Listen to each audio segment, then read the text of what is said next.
Good afternoon. Today's battle rhythm, resiliency building, rediscovering mental toughness after service, will be hosted by Jeanette Gillis. Jeanette is the director of the network at America's Warrior Partnership.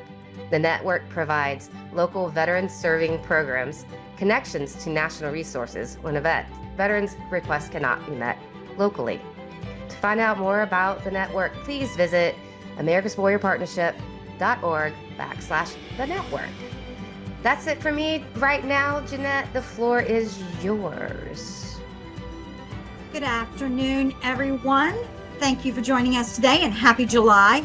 I'd like to welcome all of our affiliate communities, 4-Star Alliance members, our branches, any veteran service organizations that are joining us, and any other guests. Thank you so much for being here today, and we hope that you find this very helpful and interesting.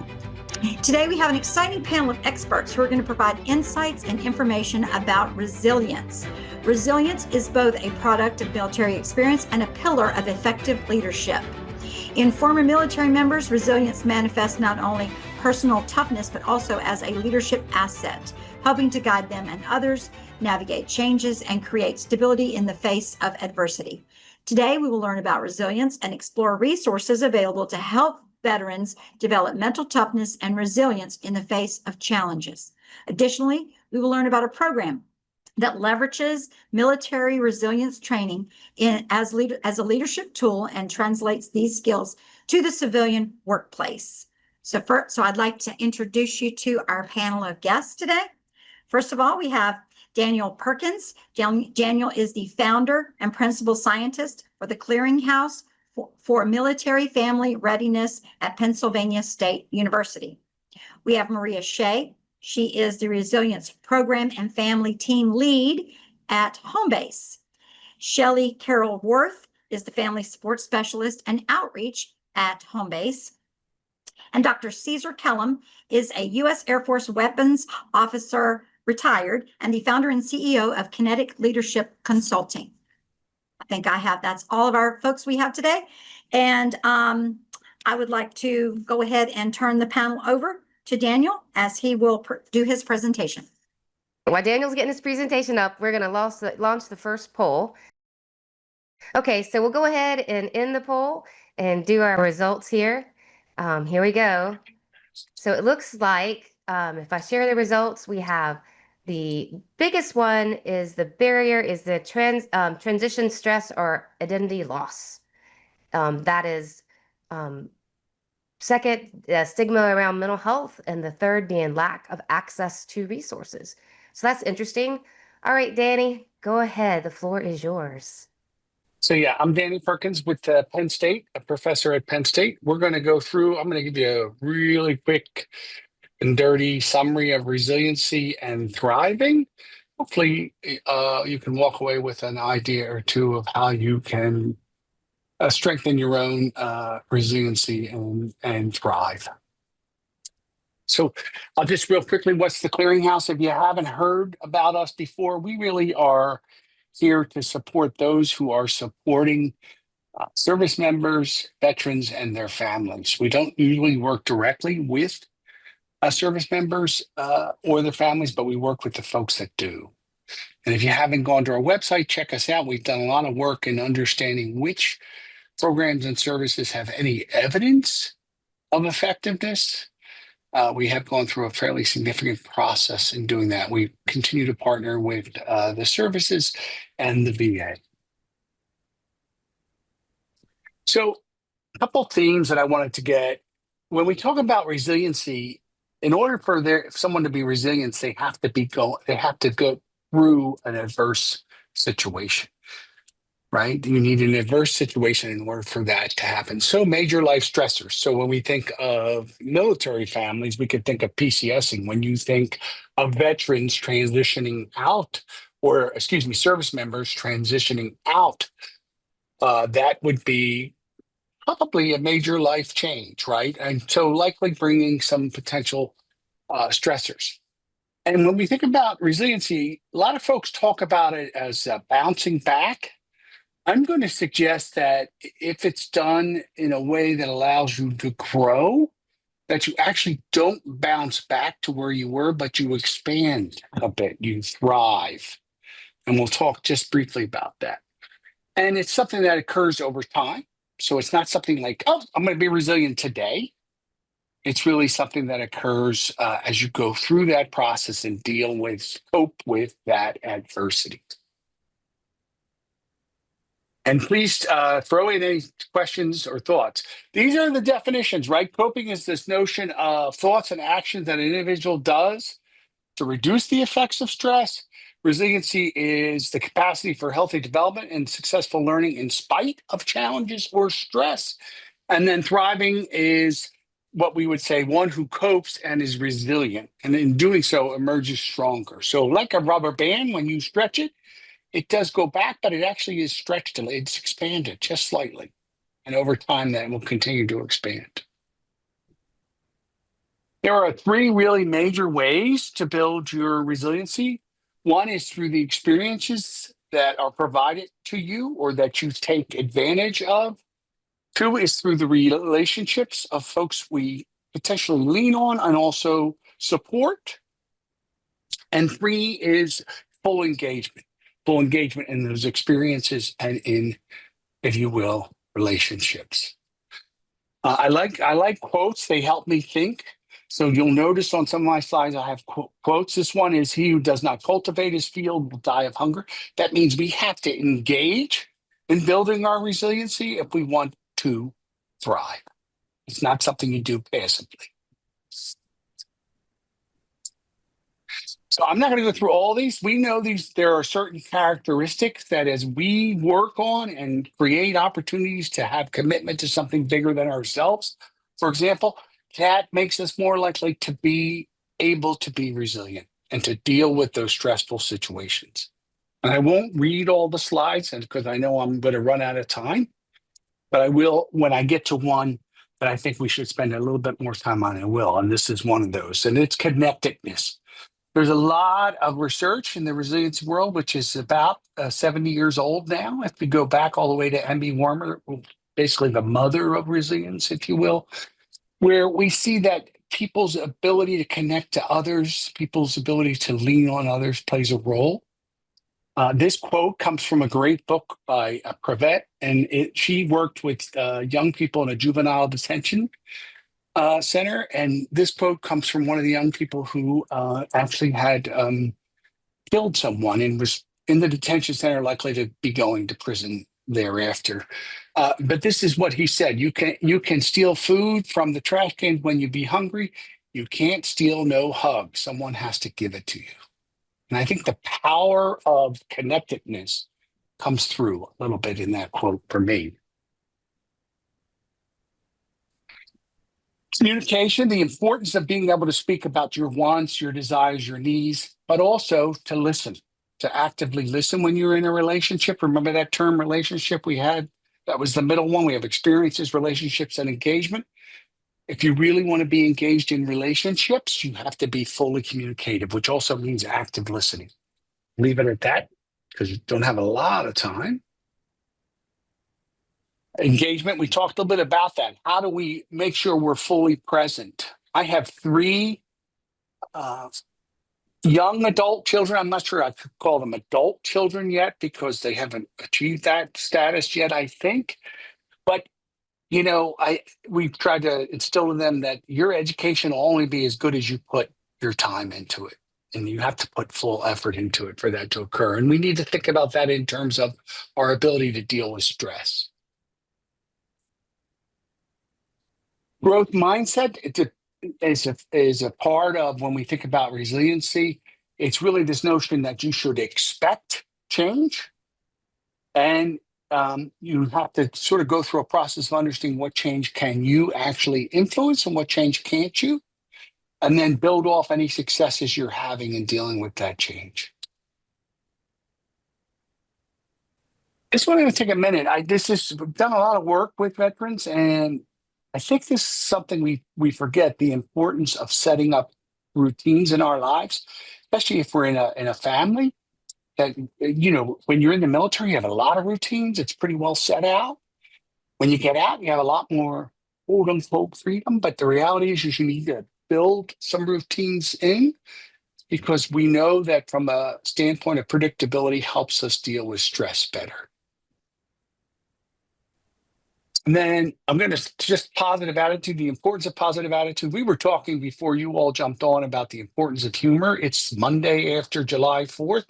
Not sure who scheduled this meeting today, but I want to thank them for that. But it's humor and positive attitudes plays a really essential role in our ability to deal with stress.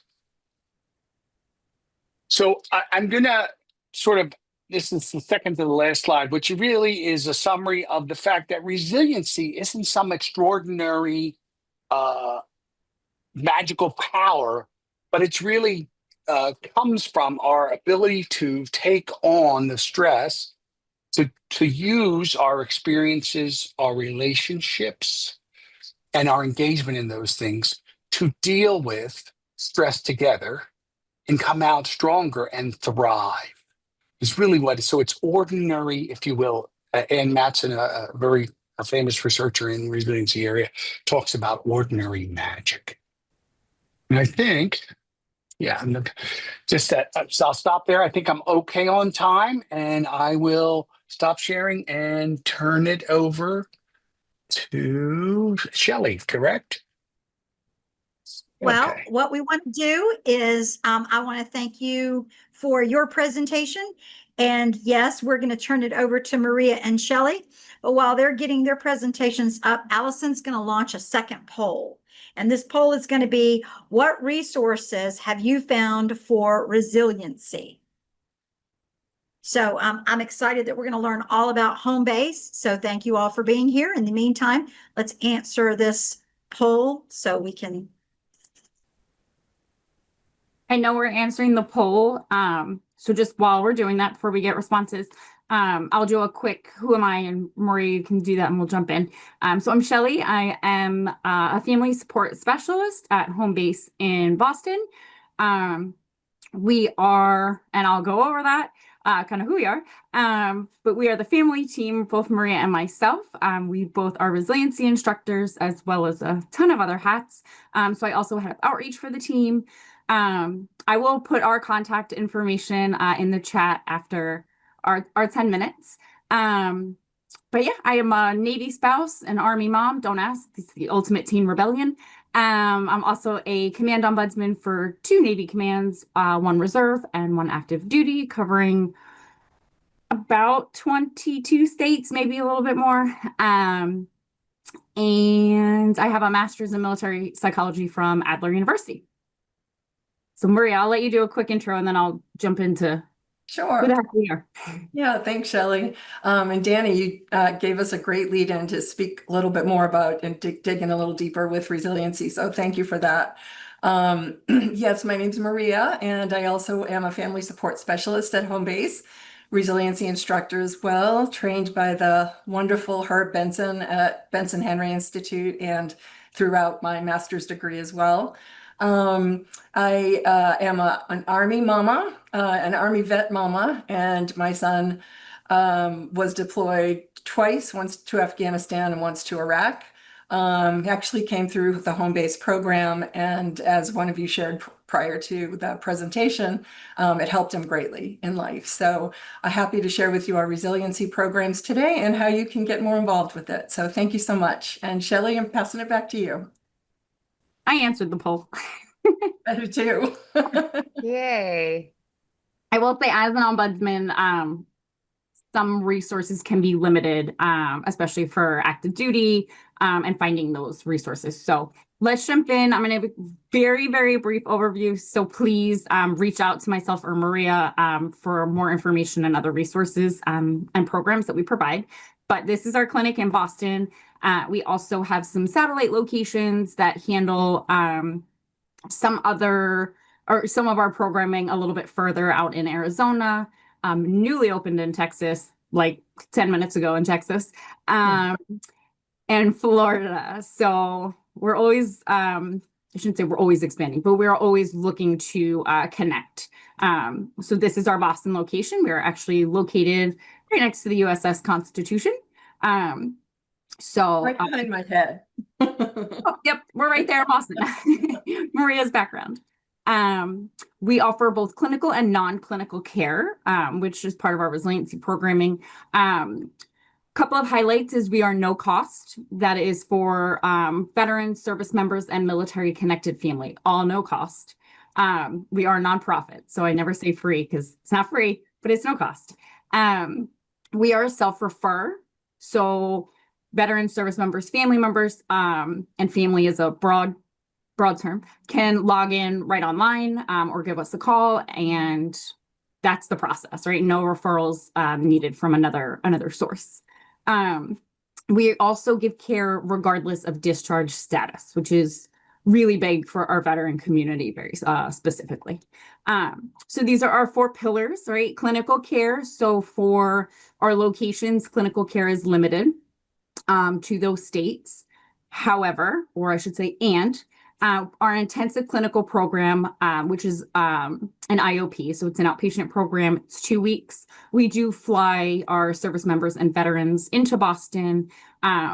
Hotel, so lodging, meals, and clinical care are all a part of that program, as well as for our brain health clinic. Again, if you have questions about these things, please reach out.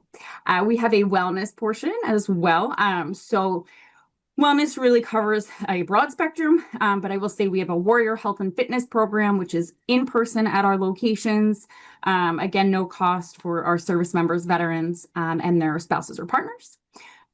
Training and capacity building, we and research. So we are a part of Harvard teaching, and Mass General Hospital. So we are always expanding, always broadening research. And we also go to our communities to educate kind of across the board, depending on what providers might be or communities might be looking for, to ensure cultural humility. We aim to give the best care, culturally competent, culturally have some humility there. We know it's always changing care, and hopefully any providers that are interested in serving our military community also has those skills. So I'm going to turn it over to Maria because I got 3 minutes in, Maria. I'm giving you that 7.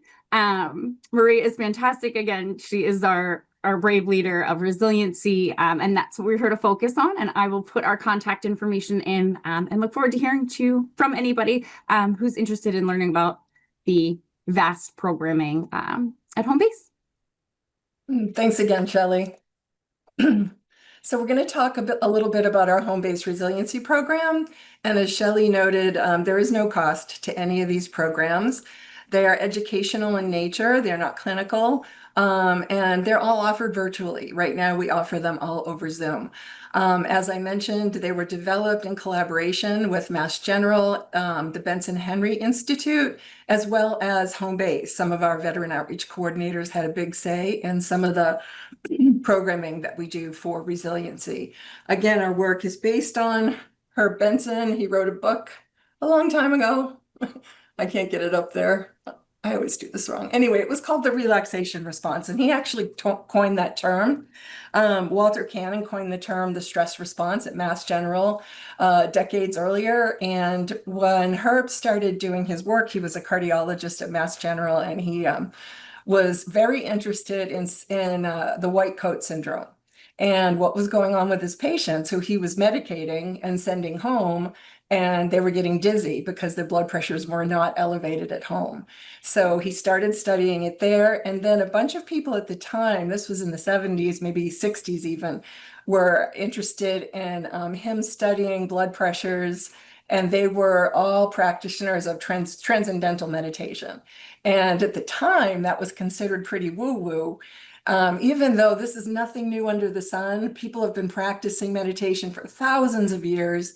I remember my grandmother going up to Mass a half an hour early. She had 8 kids with her rosary beads. That was her meditation. So again, this is nothing new under the sun.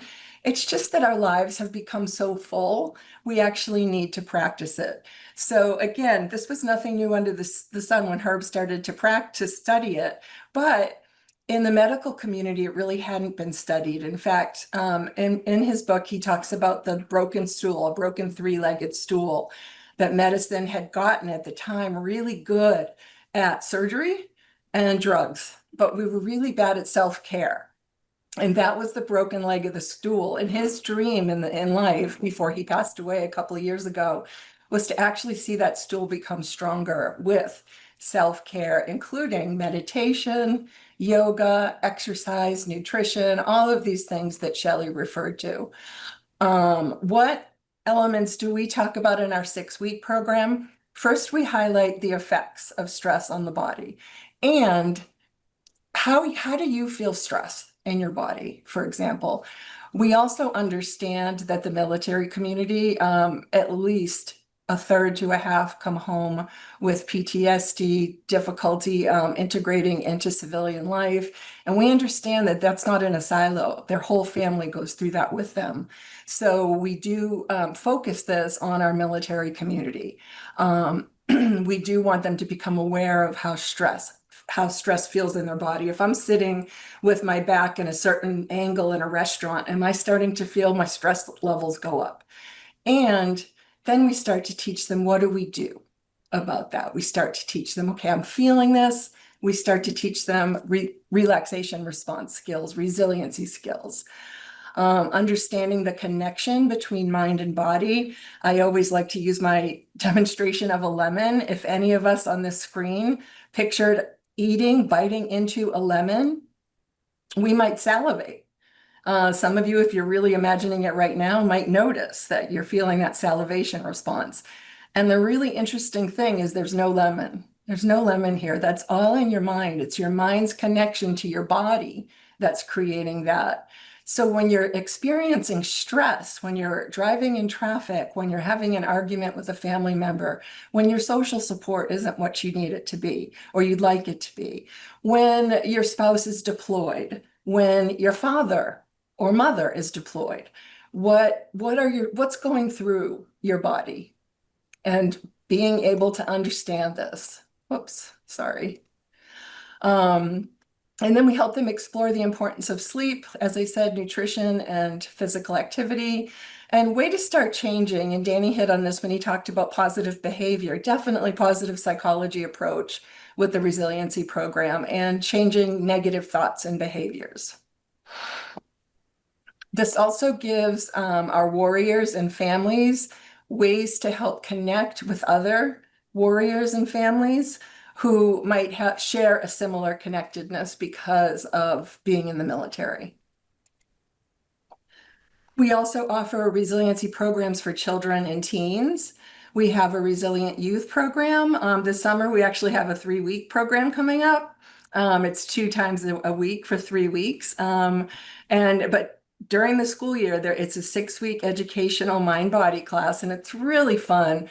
One of the ways that our, especially elementary students connect and connect to stress, the relaxation response is having a pet. And so a lot of times they like to share their pets on the Zoom screen, and they're very insightful, and especially the elementary kids, they like to share. The middle school kids also really enjoy sharing, but it's in the chat. So us as instructors, Shelley and I are actually, reading the chat as fast as we can so we can keep up with these middle schoolers. But we actually send them a kit that has resiliency kits, workbooks, materials such as the stress balls, helping them reduce their feelings of stress and anxiety, noticing it in their body, and developing, noticing school stress they might feel or sports stress they might feel, getting up to be a pitcher in a game. And some of them really connected on the last group we had on hockey. So, there were a couple of hockey players, and then they also really connect on the military level as well. And we help them learn skills to cope with those big feelings. So some of those big feelings they might be having. So again, it's 6 weeks. We really get to know them and their parents. And at this time, if we have 1 extra minute, I would love to do a little bit of mindful breathing with everybody. So I believe I do have 1 minute. Go ahead. Yep. I know Shelley's like 1. And so if you want to get comfortable in the chair you're sitting in and just gently close your eyes or just find a place to gaze at. And just for a moment, connect with your breath and the rise and fall of the chest. And simply say to yourself, I am breathing in, I am breathing out. And that's all you have to do for the next few minutes. And if your mind wanders, simply say, oh well, and gently guide it back to the rise and fall of the chest. I am breathing in, I am breathing out.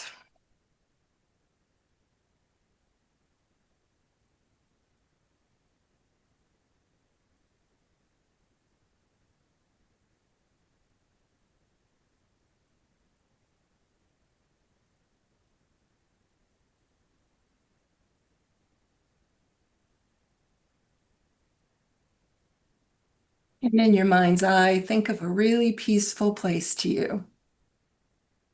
It can be someplace you've been or a place you imagine. But know you can come here anytime. Anytime you're noticing that stress in your body, and simply breathe. And over the next few breaths, start to bring some gentle movements to your arms and toes. Maybe roll your shoulders a little bit. And come on back. And hopefully everybody's feeling a little bit more relaxed.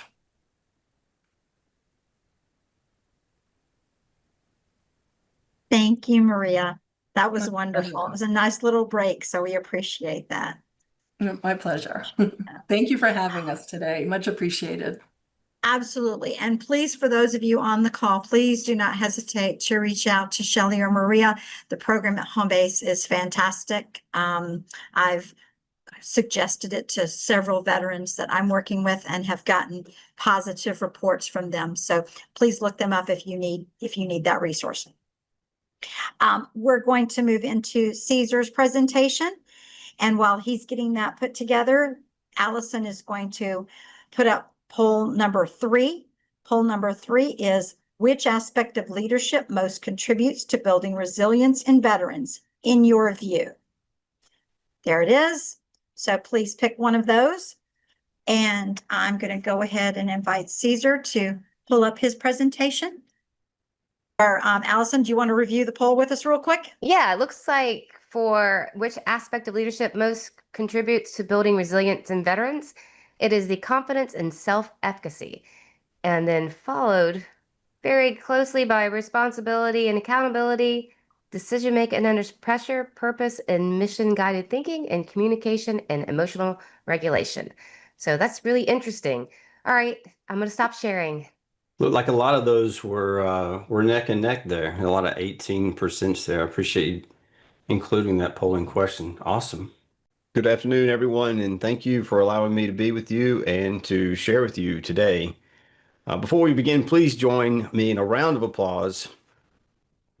Hit your applause buttons, your likes, your love buttons for Allison, for all she does for others, and for our other panel guests who have been incredibly impressive so far. You can see that I'm going third. That shows you what happens when you show up late to the Who Goes First meeting. So, no, all kidding aside, I'm thrilled to be here today to share with you my perspective on empowering veterans through their leadership capabilities.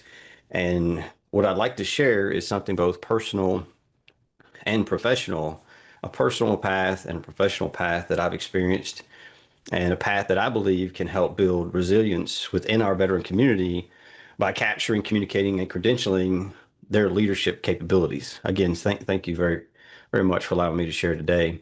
And as an executive coach and facilitator of leads-based leadership certification, leadership development course I developed, I always start with 3 things: a story, an exercise, and a question. We won't do the exercise or the activity today. There's plenty of time for that later when we go through certification later. But let me begin with a story. And what I'll do is I'd like to start with a there I was story.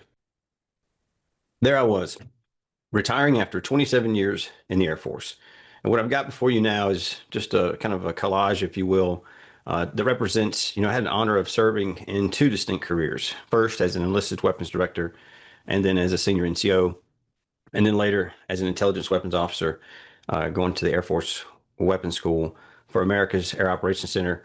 I stood watch with fighters, as a controller on alert over our homeland in the NORAD enterprise. I developed warfighters at the Command and Control Warrior Advanced course. I graduated from weapons school. I was named one of the 12 Outstanding Airmen of the Year. And in short, I say all those things to say that, I had the opportunity to learn and operate at the intersection of no-fail missions and true leadership development. I learned how to simplify complexity and lead with purpose.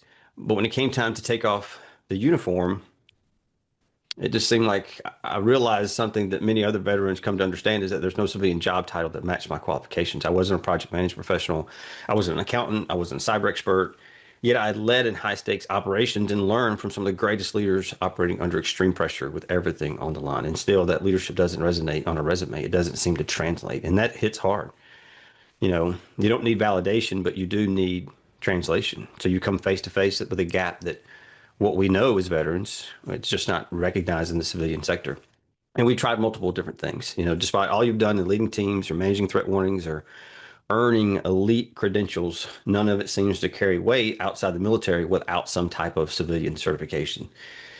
So, you kind of lose some of your professional identity, being humble, approachable, credible. Of course, you're always those things, but it just doesn't seem to matter, as much as it does when you're in the military. So I can't really say that I set out to fix it, but I couldn't teach anymore. I love teaching. I've always been a student of leadership studies. And I like to joke and say, yes, I think my wife slipped crazy pills into my vitamin bottle, because next thing I know, never say never. I just sworn off school and that I was done. But next thing I know, I decided to go back to school. And in December of 2021, I earned my doctorate of executive leadership from the University of Charleston School of Business and Leadership. And from that journey, during my qualitative research on executive leadership that encompassed approximately 100 years of experience during natural disasters, came the concept of developing a leads-based leadership perspective. And now that leads-based leadership has been lifting up active duty service members, college students, and executives utilizing leads-based leadership perspective for their teams, why not use it to lift up our veterans? And focusing on leadership development as another layer of building whichever pillar you want to put it into, a social pillar of, the comprehensive airman fitness plan, right? Our resiliency plan, the physical, the mental, the spiritual. So the social, so in developing your personal and professional leadership development, I feel like it'll be a way to capture the leadership the veterans already live and breathe and give the professional weight that it deserves. You're not starting from scratch with veterans. We're communicating, what veterans are great at, leadership from the field or from the flight line or from the fight, and give them a way to speak that language in the civilian world. It's about being able to communicate and being gainfully employed and making a difference again, So I just feel like, when we train together, we thrive together. We've all felt that. I believe that veterans need support in identifying their gifts of leadership. I've often said that, many think of going kinetic, like warheads on foreheads, right? From experience of either working within the weapon system or, by employing weapons in the military. Yet you think about those weapons as just hardware.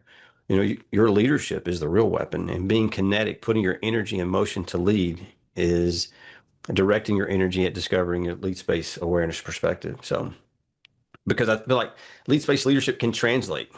It can translate experience into professional recognition, helping veterans to be seen, valued, and certified. It affirms what veterans already have, the ability to lead with clarity and confidence and credibility. I'm here because I want to partner with people and programs like America's Warrior Partnership that believe in lifting up our veterans and increasing their value proposition, to put the right tools in their hands and give them their next mission and help them, as with me, feel gainfully employed and making a difference again. That to me is how leadership development can be thought of. It's building resiliency in veterans and veteran integration into different corporations. So, so I said I started with a story that's just kind of my personal story, if you will. But what makes leads-based leadership so important, for the question piece, during the 2025, back in April, our National Hurricane Conference in New Orleans, we asked hundreds, how do you know? It's a three-part question. How do you know? Not the rest of the world, not your spouse, not your boss, not your peers. How do you know? That's the first part. that you're the most effective you could possibly be. That's the second part, the most effective you could possibly be. You're doing everything to be the most effective. Third part, okay, now fill in the blank. When you fill in the blank with pilot or controller or accountant, you answer easily. There's initial qualification training or mission continuation training.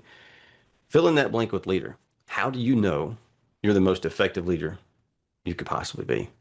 And one thing becomes clear is that somebody to actually have to define one's true leadership impact, it's not always easy. Yet when you discover your leads-based leadership, you will always and forever be able to answer that question. Now, I'm happy to report as a service-disabled veteran-owned small business that leads-based leadership certification is recognized by the University of Charleston School of Leadership, as well as the West Virginia, Louisiana, and I've got here on the slide the Florida State Bar Associations for continuing legal education credit. So it's getting a lot of recognition out there. And the more and more that we get veterans certified, and this is what you get upon completion. It's a certification. It's a declaration that you've demonstrated the knowledge, skills, and abilities, that you can thrive in complexity environments, that you know how to think critically, make domain-aware decisions, and solve problems with your team, while you're co-producing effective outcomes.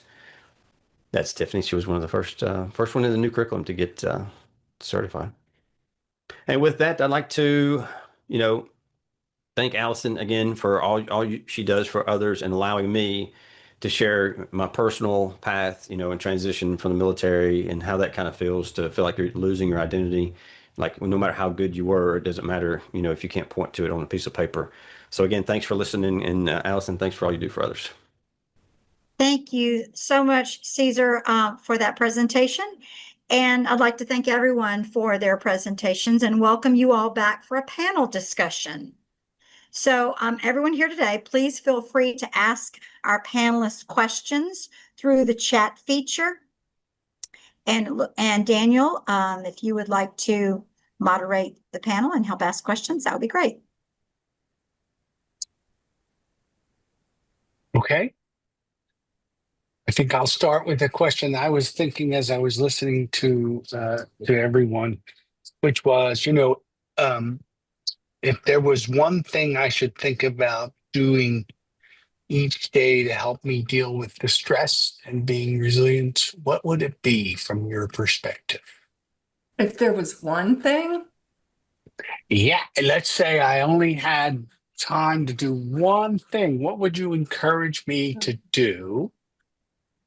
From a practical standpoint, I'm being very concrete right now. Sorry about that. It's a Monday. No, that's great. It's a to-do list for me.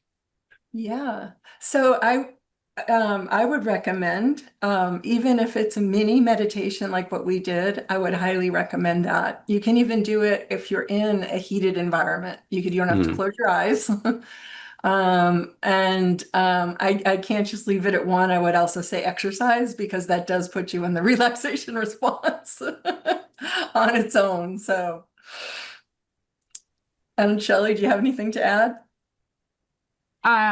It's cliche, but give yourself grace. I worked in health and fitness, as did Maria, for a long time. I think we're both yoga certified. I teach spin. I was just laughing. I'm from Philadelphia, if you can't tell by my Philadelphia pillow. I was a boxer. I taught kickboxing. Finding the thing that works for you. When you come out of the service, I know it's sort of a common feeling. I know my spouse, I can tell when PT is coming up, where we're going to be tested, because we've worked out again. You might feel a little bit of disdain for working out, or you might not, like maybe running a mile with a 40-pound ruck isn't, that doesn't light your fire. Try pickleball, try swimming, try, give yourself grace. And exactly, Jeanette, thank you. Sleep, right? So sleep is so important. Yeah. If it were one thing, I think it would be self-care that day. What does that look like for you? Is it saying I'm hungry and I'm going to get myself a salad? Is it saying I'm hungry and I haven't had a Big Mac in a while and I deserve a Big Mac? It might be. Don't beat yourself up for that. It might be that it's 9 o'clock at night and you really are like, oh, I don't really know what to do now. Go to bed. Go to bed. I tell my kids all the time, once they start, go to bed. We're done. Go to bed. Give yourself permission, give yourself grace. So if I were to boil it down to one thing, it would be self-care for the day. It might be giving yourself that mindfulness moment. Meditation does not have to be 20 minutes in a quiet room with a fountain and soft music playing. You find what works for you. So I think that would that's a be good my point, Shelley. one thing, is Yeah. just finding that one thing and you're like, nailed it, right? I think that's a I've really walked around good the point, block. because meditation too is not for everyone. So, sometimes people need to do a walking meditation, but if you don't do some kind of self-care that Shelley mentioned, when your mind suffers, the body will cry out.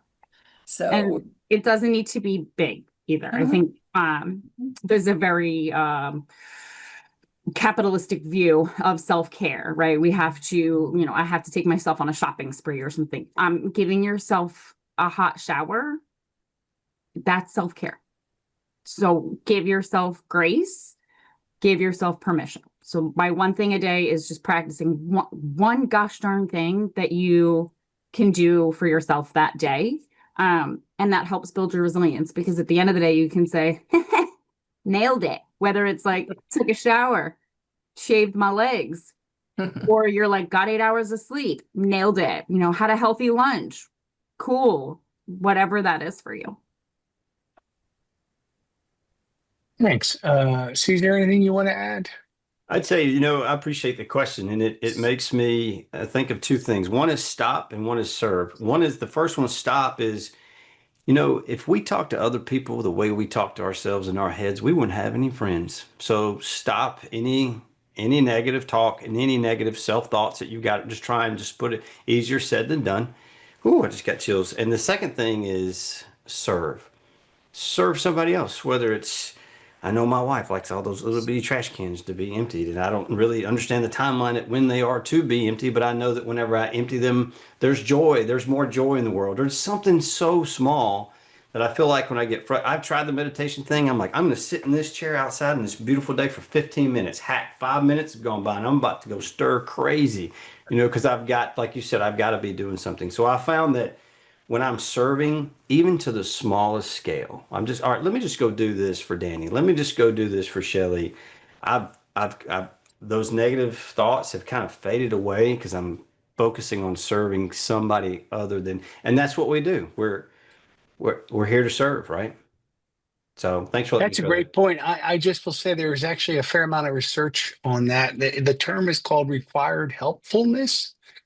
And the resiliency world, when an individual has to help or serve another, it tendency to help that individual move out of their own stress or problems for that moment, whatever that period of time is.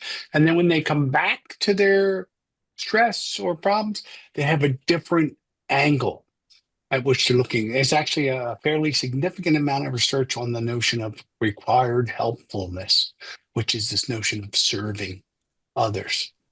So that's a great point. Are there questions yet, Jeanette, in the Q&A? Yes, Anne has a question. Anne Dunsmore, founder of Angel Force USA, she says they focus on raising awareness about veteran and service member suicide, and she wants to know, to what extent do you think this issue is understood, explained, and addressed inside the community and those who provide support? And then she's asking if Allison would run a quick poll on her question. So I guess the question is about how well do you think the issue of veteran suicide and service member suicide is understood and explained and addressed inside the community? I'm going to invite my colleagues to make a comment. I'll just start, though, real quickly to suggest that, in this country, we are spending a lot of resources on trying to prevent veteran suicide, but I think we're very busy, like ants are busy. I don't think we're being very strategic, and we're certainly not using evidence in the way we go about supporting individuals. There's quite a bit of evidence-based efforts that have gone on suicide, have been shown to work. But when we look at what's being done with our resources, I'm not convinced we're taking the time to use evidence-based practices to address that from my standpoint. And I'll open it up to Maria, Shelley, and Caesar to comment on the question. I was late to the meeting, so I'll go third. I think there's a lot of research. I agree, Danny. There's the Black Box Project, which is trying to compile information after the fact. Homebase does offer significant support for families of the fallen, for those who have died by suicide. But I agree that there's more upfront. I think it is discussed in the community, and there's more sort of highlight on if you ask somebody, similar to exactly what Caesar's saying, if you show up for somebody. My spouse hates that I talk to everybody. Why do you talk to everybody? I said, because sometimes people just need to be seen, right? They can just be having a day and you can just feel seen. So me just walking past somebody and, at the grocery store, like, oh, are you making s'mores? Like just seeing somebody makes a difference. So when it comes to the community talking, the community is talking. Research is out there. But I think, as Danny said, right, we might be like ants. We're all moving, and perhaps it would be better if we all moved together. There's a lot of research out there. So when it comes to what does that look like, I think that's organizational. I think it's a much larger conversation. I know I had mentioned I'm speaking on this actually in the future. No, thank you. I have a shark in my office. A 13-year-old shark. Summer vacation.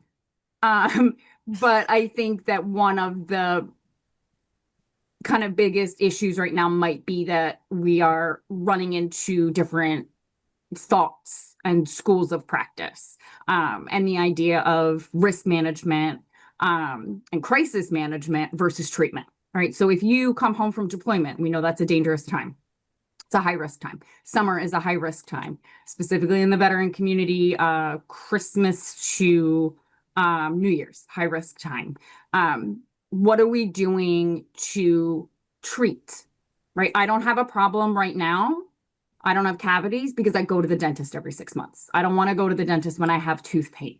So where are we in having these resources for our active duty service members? Where are we in focusing our care and our preventative treatment, clinical and non-clinical? And that does include resiliency. It's such an important part. And it's such an important part, what Caesar's doing to connect people to what does your future look like? How can we translate these skills? You might come out of the military, EOD, and I don't know how to translate those, but you have leadership skills. Whether you're an E2 or an 06, right? We all got leadership skills. So how can we put these into play? Hope, and just continuing to reach out. So it is a conversation that's going on. There is a lot of research. It's just how we need to put it into play. And I am long-winded. My apologies.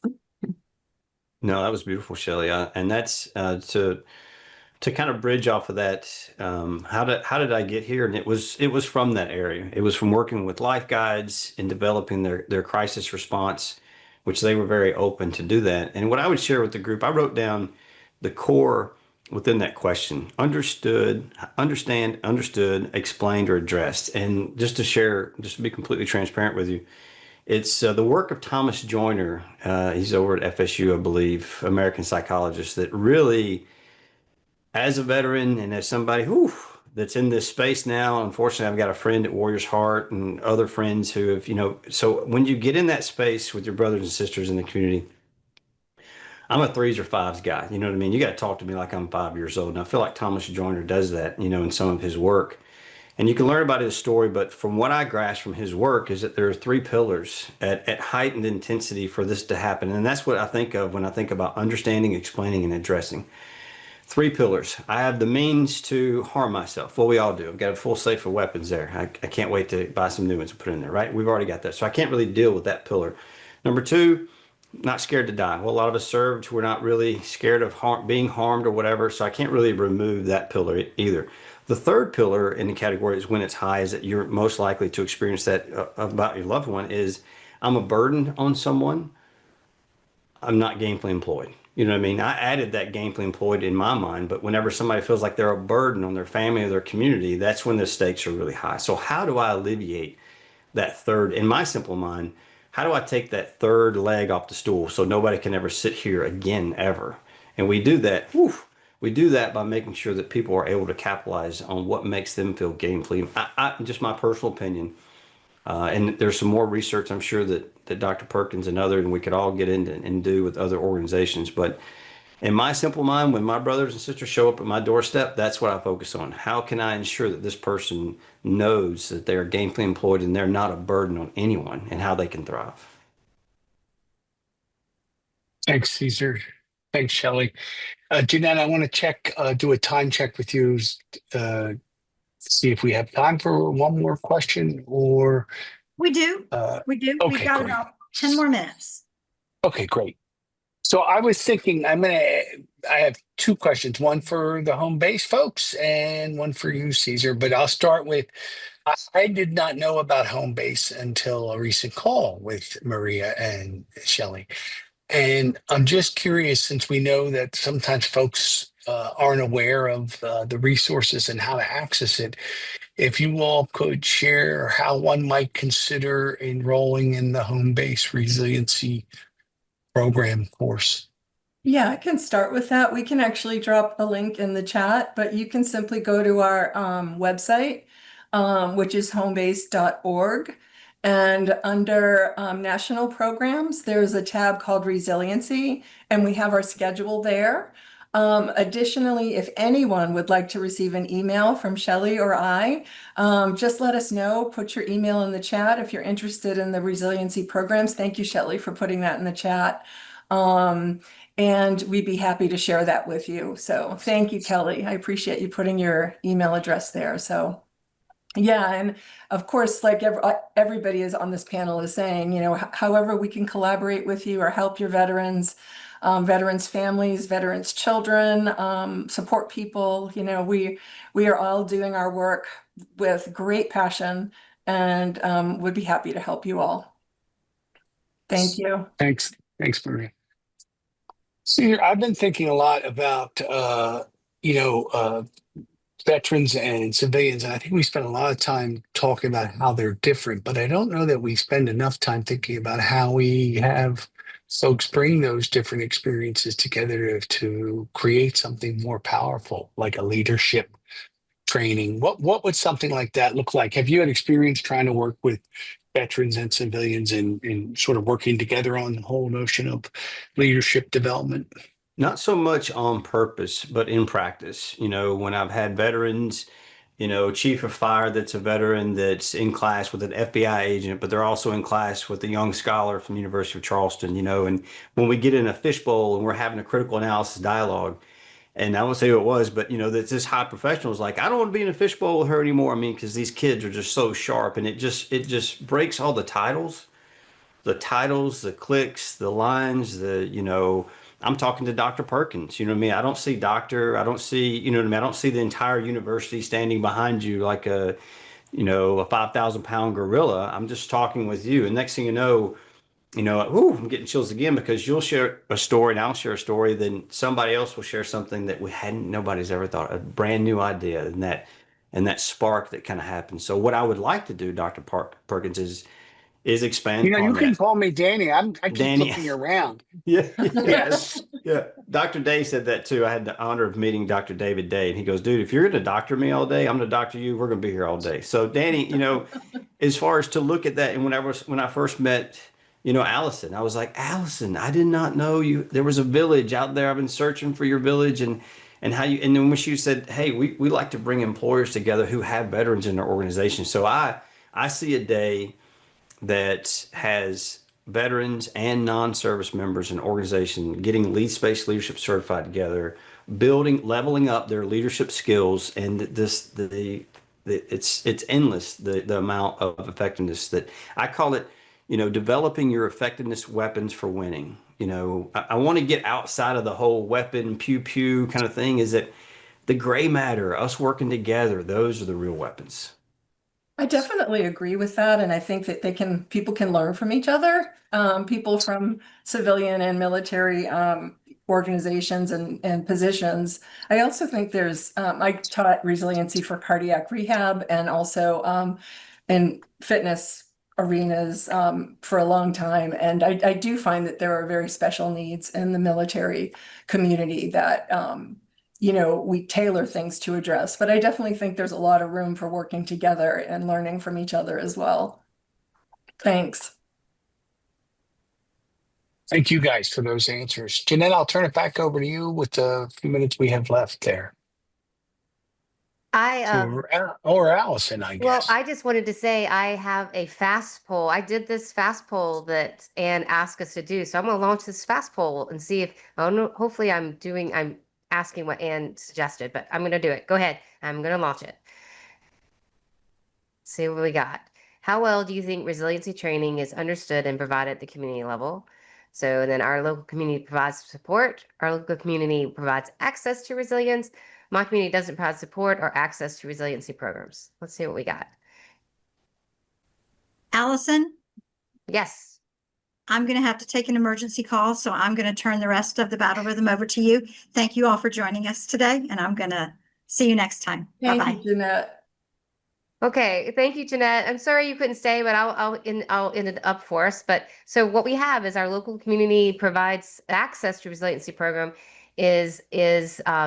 so it's the access. So by giving access to programs like Home Base and other programs, and so it's not necessarily at the community level, but resting at a national level, and then providing that access.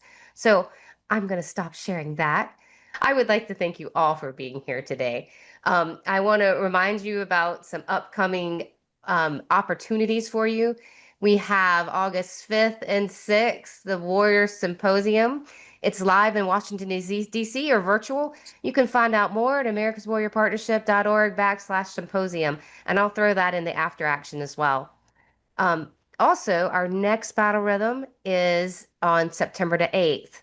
I know we have to skip August because we have the battle rhythm. So I hope you attend that in lieu of our normal battle rhythm. So together, stronger together, the power of connection. Isn't that funny how that led from a resiliency to connection? So that's our September 8th, the power of connection in veteran mental health. I want to thank you all for being here today. We at America's Partnership believe that support for veterans lie in the community, and it's only by empowering people who live in the community with resources and ideas and information that we can support our veterans stronger. So thank you for all you do at the community level, and please attend our Warrior Symposium and our next battle rhythm on September 8th. I hope you guys have a great rest of your day. Bye, everybody. See y'all. Bye, Allison. Thanks again. Thank you.